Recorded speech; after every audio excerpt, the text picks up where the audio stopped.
Hello, welcome back to the YouTube channel. I am Nick from Australia. Like I said, back to back tonight. The second Team of the Decade video tonight. I just did the West Tigers one. If you haven't checked it out, make sure you go and check it out. It's now up on the channel. Let's get into the next one. It's the Newcastle Knights Team of the Decade from 2010 to 2020. Hope you guys are all doing well on this fantastic Wednesday night. Let's get straight into the video. Let's just get straight into it. So, the Newcastle Knights Team of the Decade from 2010 to 2020. So we'll go through the team. We'll talk about the coach as well. And we'll go through the team as well after I tell you guys the team list. So, fullback, Kurt Gidley. On the wings, James McManus and Akula Uate. In the centres, Dane Gagai and Tamana Tahu. In the halves, Jared Mullen and Mitchell Pearce. The front row of Willie Mason and Cade Snowden. The hooker is Danny Badiris. The back row of Bo Scott and Chris Houston. The lock is Jeremy Smith. And on the interchange bench, Daniel Saifidi, Zeb Taylor, Mitch Barnett and Robbie Rocco. The coach of the decade might be a bit controversial, but I'm going to go with Wayne Bennett. Now, look, I'll get into Wayne Bennett first. Look, here's the thing. So if you have a look at the Newcastle Knights decade, right? 2010... not a good year. 2011, they made the finals. They went out the first week against the Melbourne Storm. 2012 was Wayne Bennett's first year as head coach. Needed time to adjust. They missed the 8 that year by about 2 or 3 games or so. Then when Wayne Bennett was there in 2013, they still were a bit ordinary. They finished 7th.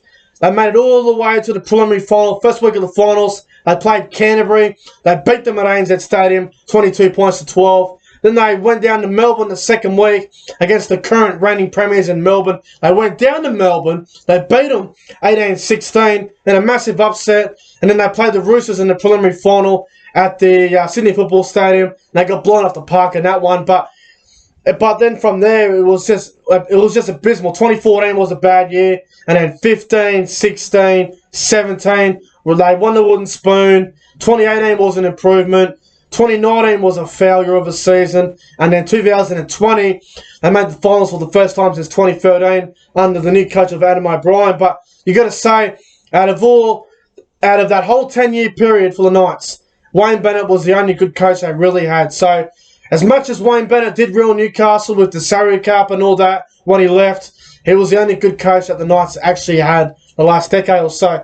So let's go through the team. So obviously, fullback, I've selected Kurt Gidley. Now, you can put Kurt Gidley 5'8", halfback, hooker, fullback. It doesn't matter because wherever Kurt Gidley plays, he'll do a job for you. So I've got Kurt Gidley at fullback, and my God, he was a great player for the Knights. And to be honest, he was one of the first guys picked in this team of the decade. So I've got Kurt Gidley at fullback. On the wings, James McManus and Akula Uate. Now, James McManus was a fantastic winger. He was a great player for the Knights. I think he only played 1 or 2 Origins, and, well, it wasn't the best in State of Origin, James McManus, but his run at Newcastle was fantastic, and I'm pretty sure he was a one-club player, so James McManus makes the wing, along with Akula Uate, who was unbelievable at Newcastle. Now, I know Akula Uate's played for a few clubs now, like Newcastle, Manly. He went over to the Super League, played for Huddersfield. I think Akula Uate's best form was clearly at the Newcastle Knights, and he played for New South Wales when he was playing for the Knights, and he played for Australia. So Akula Uate is on the wing with McManus. In the centres, Dane Gagai and Tamana Tahu. Now, Dane Gagai was actually quite strong at Newcastle. He played quite well there, coming through there as a young player. Sorry, guys, I'll just adjust the stupid camera. Anyway, Dane Gagai was fantastic at the Knights, and it was a shame that he left Newcastle, but his stint at Newcastle was quite good in my opinion. So Dane Gagai makes the centres, along with Tamana Tahu. Now, he was at Newcastle at the start of his career. Then he went over to rugby union. Then he come back for about 3 years at the Knights, and it was quite good for him, Tamana Tahu. I thought he played really well for the Knights, so he makes the centres along with Dane Gagai. In the halves, Jared Mullen and Mitchell Pearce. Now, Jared Mullen, before he had that terrible ban that happened to him, which obviously was Jared Mullen's own fault, but before we had that ban happen, Jared Mullen was a fantastic player for the Knights, a good 5'8", a pretty good game manager, a really good player. Obviously, off the field, it was an issue, but when he was on the field for the Knights, it was fantastic, and I thought 2013 was a great year for Jared Mullen, so he makes the 5'8" position along with the halfback, Mitchell Pearce. Now, I'm going to go out on a limb and say this might be a big call. Mitchell Pearce is the best halfback Newcastle have had since Andrew Johns, to be honest. Out of all the halfbacks that have played for Newcastle since the 8th Immortal, Joey Johns, left, they've had terrible halfbacks. I know Jared Mullen was a bit of a half there, but he was more of a 5'8" anyway, Jared Mullen. But Pearce is probably the best halfback that has played for the Knights since Joey Johns, to be honest. So, and you know, he's been alright for the Knights, Mitchell Pearce. I thought he's done a pretty good job there for him so far. So, he is the halfback for the Knights. The front row of Big Willie Mason and Cade Snowden. Now, Willie Mason's run at Newcastle was very solid. He played there for about 3 years, I think. 2012 he went there mid-season, then he played a full year there in 13 and 14. And I thought he was really good for the Knights. Someone's trying to message me. Go away, I'm doing a video. You know, I thought Willie Mason was quite good for the Knights, and he brought a lot of experience there, and he helped out the young players. So, Willie Mason makes the front row along with Cade Snowden. Now, Cade Snowden was a really strong player too. An old-fashioned front rower. Always did a great job for his teammates, and he always backed himself when he had the ball, and he was a pretty good player, Cade Snowden. So he makes the front row along with Big Willie Mason. The hooker is the great man himself, Danny Badiris. Now, Bedsy was a great player for the Knights. Only played for him for 2 years, I think it was, when he came back from the Super League. Now, I know he only played 2 years in the last decade, but name a better hooker for the Knights in the last 10 years. I'm waiting. I don't think you can name a better hooker than Danny Badiris the last 10 years for the Knights. So, Danny Badiris at hooker is a no-brainer for mine. The back row of Bo Scott and Chris Houston. Now, Bo Scott, a very underrated player, did a great job at every club he played for. He was a very solid player. A lot of people like to make fun of Bo Scott, but you know, he was just a very hard, tough player. Bo Scott did a great job at each club he played for, and for the Knights, you know, I thought he brought a bit like Willie Mason when he was there when the Knights were rebuilding with Wayne Bennett. It just brought a lot of experience, and he did a really good job for him, Bo Scott. So he makes the back row along with Chris Houston. Now, Chris Houston, for mine, was a pretty underrated player. Always did a good job.